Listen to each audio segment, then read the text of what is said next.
Hi. അപ്പോൾ നമ്മൾ first 2020 അടിച്ച് തൂക്കിയായിരുന്നു. സെക്കൻഡ് 2020 ഇന്നാണ് നടക്കാൻ പോകുന്നത്. ഫസ്റ്റ് 2020 ഒരു വീഡിയോ ചെയ്യണമെന്ന് വിചാരിച്ചു, നടന്നില്ല.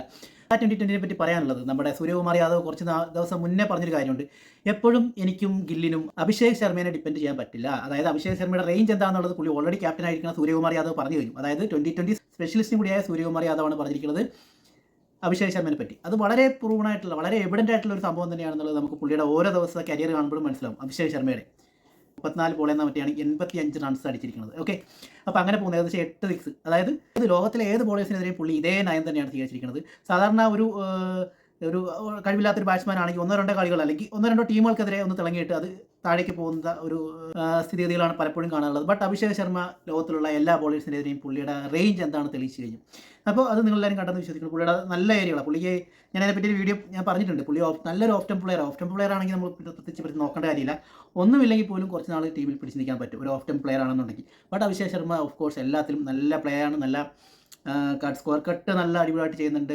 പുൾ ഷോട്ട് കുഴപ്പമില്ല, സ്ട്രൈറ്റ് ഇതെല്ലാ ഷോട്ടുകളും, ക്രോസ് സിക്സ് ഒക്കെ നല്ല സൂപ്പർ വരുന്നത്. ആ രണ്ടാം അടിച്ച ക്രോസ് സിക്സ് ഒക്കെ എക്സ്ട്രാ ഓർഡിനറി ആയിരുന്നു. പിന്നെ ഓഫ് കോഴ്സ് പുള്ളിയുടെ മെയിൻ ഏരിയയിലെ മിഡോണും എല്ലാം പുള്ളി നന്നായിട്ട് തൂക്കുന്നുണ്ട്. എനിക്ക് ഒരേ ഒരു കാര്യത്തിൽ കംപ്ലൈൻറ്റ് ഉള്ളൂ, പുള്ളി ഫ്രണ്ട് ഫുട്ടിലുള്ള ഫ്ലിക്ക് എടുക്കുന്നില്ല. അത് പുള്ളി ഒരു വിഷയമാണ്. അത് ഓഫ് ടേബിളിലേക്ക് എടുക്കാൻ പോകുന്നതിൻ്റെ ഒരു സ്ട്രെയിൻ മാത്രമേ എനിക്ക് വിഷയമായിട്ടുള്ളൂ. ബാക്കിയൊക്കെ ഓക്കെയാണ്. സഞ്ജുവിൻ്റെ കേസിൽ എനിക്കൊരു സങ്കടം എന്ന് പറഞ്ഞാൽ സഞ്ജുവിൻ്റെ മെയിൻ ഏരിയയാണ് ലെഗ് സ്റ്റംപ്. ഒരു ലെഗ് സ്റ്റംപ് ഡോമിനൻ്റ് പ്ലെയറാണ്. ബട്ട് ആ ലെഗ് സ്റ്റംപിലേക്ക് 2 ഫുൾ ഷോട്ട് എടുത്തു. അത് ഏകദേശം ഓഫ് സ്റ്റംപിൽ വന്ന ബോൾ പുള്ളി ലെഗ് സ്റ്റംപിലേക്ക് എടുത്തു. പുള്ളിയുടെ ഒരു ഡോമിനൻ്റ് ഏരിയ കൊണ്ടാണ് പുള്ളി അവിടെ എടുക്കുന്നത്. ബട്ട് അതിനുശേഷം പുള്ളിയുടെ വിക്കറ്റ് കളഞ്ഞതും ആ ഒരു ഏരിയ തന്നെയാണ്. എനിക്കത് ഭയങ്കര വിഷമമായി തോന്നിയത് ഈ കളി കൊണ്ട് മാത്രമല്ല.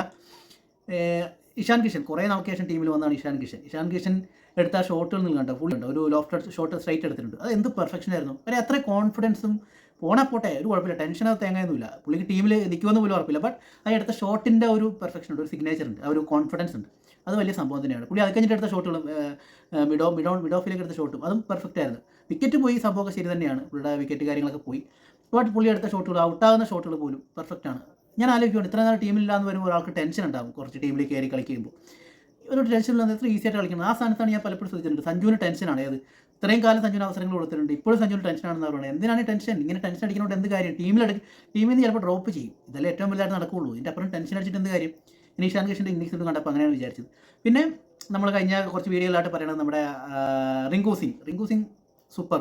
അത് പുള്ളി എന്താണെന്ന് അവിടെ തെളിയിച്ചിട്ടുണ്ട്. പുള്ളിനെ എന്തുകൊണ്ട് ടീമിൽ എടുക്കണമെന്ന് നമ്മളെ പലരും വാദിക്കുന്നു എന്നുള്ളത് പുള്ളി അവിടെ തെളിയിച്ചു.